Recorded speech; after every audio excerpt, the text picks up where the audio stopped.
बिस्मिल्लाहिर्रहमानिर्रहीम। अस्सलाम वालेकुम स्टूडेंट्स, क्या हाल हैं जी। अल्लाह से दुआ करता हूँ कि आप सब लोग खैरियत से होंगे। स्टूडेंट्स, हमारे पास आज का टॉपिक है MTI 631। इसकी असाइनमेंट नंबर 2 है। स्टूडेंट्स, इसके 20 मार्क्स हैं। अल्हम्दुलिल्लाह जो पहले भी हमने असाइनमेंट इसकी बनाई थी उसमें फुल मार्क्स आए थे, और इस दफ़ा भी हम जो सॉल्यूशन आप तक पहुंचाने जा रहे हैं ये भी 100% करेक्ट है, और इसमें भी इंशाल्लाह आपके फुल मार्क्स आएंगे। स्टूडेंट्स, अगर आप अपनी असाइनमेंट खुद नहीं बना सकते तो आप हमारे पास विज़िट करें हमारे व्हाट्सएप नंबर से, और व्हाट्सएप वीडियो के डिस्क्रिप्शन में आपको मिल जाएगा। आप हमसे पेड सर्विस में अपनी असाइनमेंट बनवा सकते हैं। स्टूडेंट्स, जो पेड नहीं कर सकते हैं वो इस वीडियो को देखकर अपनी असाइनमेंट बना लें। तो चलते हैं जी। 20 मार्क्स हैं इसके। वीडियो को ध्यान से देखना है, थोड़ी लेंथी हमारी असाइनमेंट है, इसको समझकर आपने करना है, ठीक है। तो यहाँ पर आपके 101 से 129 लेक्चर अगर डन है तो फिर आप इस असाइनमेंट को कर सकते हैं, अदरवाइज़ नहीं कर सकते। इसके बाद आपने ज़रूरी इंस्ट्रक्शन जो है वो अच्छे से रीड कर लेनी है। हमारा क्वेश्चन जो है, क्वेश्चन नंबर 1 है, find partial derivative of a G with respect to S and partial derivative of G with respect to T. G की वैल्यू हमें ये दी गई है, आर की वैल्यू हमें यहाँ पे दी गई है, और थीटा की वैल्यू हमें यहाँ पे दी गई है, ठीक है। एक तो हमने इसका सलूशन निकालना है। दूसरा हमारे पास क्वेश्चन नंबर 2 है, ये हमें एक फंक्शन दिया गया है, हमने इसका क्रिटिकल पॉइंट निकालने हैं और साथ में लोकल मिनिमम और मैक्सिमम पॉइंट निकालने हैं। तो पहले चलते हैं जी क्वेश्चन नंबर 1 की तरफ। सिंपल सा क्वेश्चन है लेकिन थोड़ा क्रिटिकल है, ठीक है। आपने जी की वैल्यू लिखी, इसको मैंने इक्वेशन नंबर 1 कहा। आर की वैल्यू लिखी, थीटा की वैल्यू लिखी। अब यहाँ पे आपके पास बहुत से मेथड हैं, लेकिन जो एक सिंपल मेथड मैंने यहाँ पे लगाया है आप इसी को ही फॉलो करें, इंशाल्लाह आपका रिज़ल्ट जो है वो 100% आएगा। ओके, तो हम क्या करते हैं, हम ये जी के अंदर जहाँ पे आर है वहाँ पर जो है वो आर की वैल्यू पुट कर देते हैं, और जहाँ पर हमारे पास थीटा है वहाँ पर थीटा की वैल्यू पुट कर देते हैं। तो हमारे पास ये ई की पावर 2r है, तो r की वैल्यू हमारे पास S T minus T square है, तो यहाँ पे ये हम वैल्यू पुट कर लेंगे। इसी तरह थीटा की जगह पे थीटा की वैल्यू हम पुट करेंगे S square minus T square, ठीक है। यहाँ पे थीटा की वैल्यू आ जाएगी। अब आपको पता है कि एक ये फंक्शन है, ठीक है, और दूसरा ये वाला फंक्शन है, और हमने डेरिवेटिव पहले निकालना है z with respect to s। तो इन के ऊपर प्रोडक्ट लॉ लगेगा। पहले तो हमने यहाँ पे डेरिवेटिव लिया। प्रोडक्ट लॉ क्या होता है कि फ़र्स्ट वाले को ऐसे ही लिख दिया जाता है, सेकंड वाले का डेरिवेटिव, फिर प्लस सेकंड वाले को ऐसे ही लिख दिया जाता है, फर्स्ट वाले का डेरिवेटिव। ओके, अब यहाँ पे ये वाली वैल्यू तो सेम एज इट चलती रहेगी। अब आपको पता है साइन का जो डेरिवेटिव होता है वो क्या होता है, कॉज, तो यहाँ पे जस्ट कॉज आ जाएगा। और ये भी आपको पता है कि जो आगे थीटा की जगह पे वैल्यू होता है उसका मज़ीद आगे डेरिवेटिव लिया जाता है, तो इसलिए हमने इस वैल्यू का मज़ीद आगे यहाँ पे डेरिवेटिव ले लिया है, ठीक है। इसी तरह आप इस वैल्यू को एज इट लिखेंगे और इसका जो है डेरिवेटिव लेंगे, और इसका आपको पता है डेरिवेटिव यही वैल्यू आती है, लेकिन मज़ीद आगे इस वैल्यू का भी डेरिवेटिव लिया जाता है, यानी कि ये जो पावर में होती है इसका डेरिवेटिव मज़ीद आगे लिया जाता है। ओके, तो ये हमारे पास वैल्यू एज इट आ जाएगी। अब ये वाली वैल्यू भी एज इट आ जाएगी, और यहाँ पे जब इसका डेरिवेटिव लेंगे तो एक तो ये 3 कांस्टेंट ऊपर ही रहेगा, इसका डेरिवेटिव लेंगे तो ये हमारे पास 1/2 square root S square minus T. अब जो वैल्यू स्क्वायर रूट के अंदर है उसका फिर से हम आगे डेरिवेटिव लेंगे। ओके, यानी कि इसी तरह एक एक स्टेप करके हम ओपन करते जाएंगे।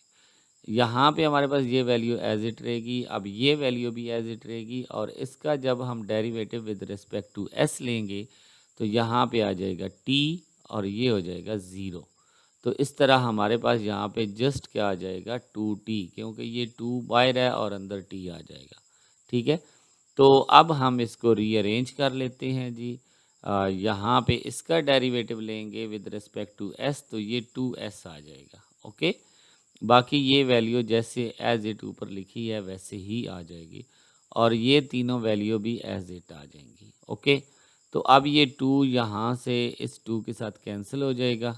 ठीक है, तो ये s को हम स्टार्ट में लेकर आते हैं, s को और 3 को और इस पूरी वैल्यू को। ये वैल्यू ऊपर आ जाएगी, इसके साथ 3 और साथ में s भी आ जाएगा, ये आपको नज़र आ रहा है। और डिवाइडेड बाय में s square minus T square square root आ जाएगा और आगे ये वैल्यू आ जाएगी। ओके, तो ये हमारे पास एक सोल्यूशन आ गया। इसमें हम क्या करेंगे, ये 2t को शुरू में लिख लेंगे, 2t को, इसके बाद हम ये वाली वैल्यू लिख लेंगे और साइन वाली वैल्यू बाद में लिख लेंगे। तो अब इन दोनों वैल्यू में से ये e वाली जो वैल्यू है ये वाली, ये दोनों में सेम आ रही है, तो इसको हम कॉमन निकालेंगे। पीछे 3s by S square minus T square under root cos 3 theta की जगह पे ये वैल्यू आ जाएगी और 2t यहाँ पे रह जाएगा और साथ में साइन 3 थीटा। ओके, अब ये आपके पास आंसर आया है derivative of a z with respect to s। अब इसी तरह आपने ये काम करते जाना है और आपने with respect to t value निकालनी है। फिर से वही प्रोडक्ट लॉ लगाना है, लेकिन अब आपने t की मदद से ये सॉल्व करना है। तो ये बाकी तो सारा सेम एज इट आता जाएगा जैसे हमारा वहाँ पे आया, यहाँ से चेंज होगा क्योंकि यहाँ पे हमने निकाला था 2s, तो यहाँ पे अब s स्क्वायर तो 0 हो जाएगा, पीछे माइनस 2t आ जाएगा। ठीक है, इसी तरह ये एज इट आ जाएगा और इसमें से जब हम डेरिवेटिव निकालेंगे, इसका डेरिवेटिव निकालेंगे, तो ये हमारे पास चूँकि t की मदद से ले रहे हैं तो यहाँ पे s आ जाएगा और माइनस 2t आ जाएगा और साथ में ये 2 जो बाहर है ये भी मल्टीप्लाई हो रहा है, तो इसको अंदर मल्टीप्लाई करेंगे 2s माइनस 4 आ जाएगा। इसके अलावा प्रॉपर वही मेथड है, ये माइनस की वैल्यू तो इसके साथ माइनस आ जाएगा। अब माइनस वाली वैल्यू को बाद में लिख लेंगे और इस प्लस वाली वैल्यू को हम आगे जाकर लिख लेंगे। ठीक है, ये वैल्यू हमने पहले लिख ली और माइनस वाली बाद में लिख ली। अब इसमें से भी ये e की पावर ये वाली जो है ये कॉमन आ जाएगी, यहाँ पे लिख लेंगे और बाकी हमारे पास ब्रैकेट के अंदर आ जाएगी। ओके जी, अब हमारे पास ये क्वेश्चन नंबर 1 तो कंप्लीट हुआ। क्वेश्चन नंबर 2 की तरफ आते हैं कि हमने क्रिटिकल पॉइंट निकालना है और लोकल पॉइंट निकालना है। ठीक है, मिनिमम। तो ज़रा हैंड आउट में जाते हैं, यहाँ से आपको दिखाता हूँ कि critical point local extreme value कब होती है, जब आपका d ग्रेटर देन 0 आ जाता है, यानी कि पॉजिटिव आ जाता है। तो लोकल मिनिमम तब होगा जब आपका एफ डबल एक्स जो है वो ग्रेटर देन 0 और मैक्सिमम तब होगा जब एफ एक्स डबल एक्स जो है वो लेस देन 0। लेकिन अगर आपका डी ही लेस देन 0 आ जाता है, यानी कि नेगेटिव आ जाता है, तो फिर उसमें कोई लोकल एक्सट्रीम नहीं होता, कोई लोकल मिनिमम नहीं होता, यानी कि मिनिमम और मैक्सिमम कुछ भी मौजूद नहीं होता। तो यहाँ पे भी कुछ ऐसी सिचुएशन होगी। यहाँ पे हम आते हैं जी, सबसे पहले तो हम इस फंक्शन का डेरिवेटिव लेते हैं विद रिस्पेक्ट टू एक्स। तो x का डेरिवेटिव लेंगे, जो ये 2 इधर आकर मल्टीप्लाई होगा 6xy³ प्लस y और इसका डबल डेरिवेटिव लेंगे तो 6y³ आ जाएगा। इसी तरह y के लिहाज से डेरिवेटिव लेंगे तो ये हमारे पास 9x² y² प्लस x आ जाएगा और यहाँ पे हमारे पास सेकंड डेरिवेटिव लेंगे y का तो 18x² y आ जाएगा। अब हम एक बार x लेंगे और ऊपर y लेंगे और इसी तरह पहले y लेंगे और फिर ऊपर x लेंगे।